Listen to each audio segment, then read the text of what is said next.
রাখি বন্ধন উৎসবে ভ্রাতৃত্বের বন্ধন দৃঢ় করল বক্সনগর মণ্ডল। সোমবার বক্সনগর মণ্ডল মহিলা মোর্চার উদ্যোগে প্রচণ্ড বৃষ্টি উপেক্ষা করে সকাল 10টা থেকে এক হৃদয়গ্রাহী রাখি বন্ধন উৎসব পালন করা হয়। উৎসবে উপস্থিত ছিলেন বক্সনগর মণ্ডলের সভাপতি সুভাষচন্দ্র সাহা এবং বিধায়ক তোফাজ্জল হোসেন। উৎসবের শুরুতেই বক্সনগর মণ্ডল অফিসে মহিলা মোর্চার দিদিরা বিধায়ক তোফাজ্জল হোসেনকে রাখি পরিয়ে ভাইদের বন্ধনকে আরও দৃঢ় করেন। এরপর একে একে সমস্ত কার্যকর্তারাও রাখি পরানো হয়, যা ভ্রাতৃত্বের বন্ধনকে আরও গভীর করে। রাখি বন্ধন উৎসবের আয়োজন কেবল অফিসের মধ্যে সীমাবদ্ধ ছিল না, বক্সনগর বাজারের সমস্ত দোকান ও পথ চলতি মানুষ সহ গাড়ি এবং বাইক থামিয়ে চালকদের রাস্তায় দাঁড় করিয়ে রাখি পরিয়ে মিষ্টি বিতরণ করা হয়।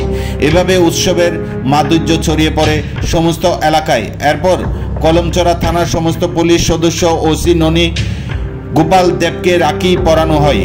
বিশেষভাবে উল্লেখযোগ্য যে বৃষ্টি উপেক্ষা করে বক্সনগর বিউপি সীমান্তরক্ষী জওয়ানদের রাখি পরিয়ে মিষ্টি খাইয়ে দেয় ভাই বোনের সম্পর্কে আরও মধুর করে তোলা হয়। অনুষ্ঠান যে সমস্ত বোনদের রাখি পরিয়ে ভাইদের সম্বোধন করেন তাদের বিধায়কের পক্ষ থেকে সামান্য আর্থিক সহযোগিতা প্রদান করা হয়, যা উৎসবের সাফল্যকে আরও বাড়িয়ে তোলে।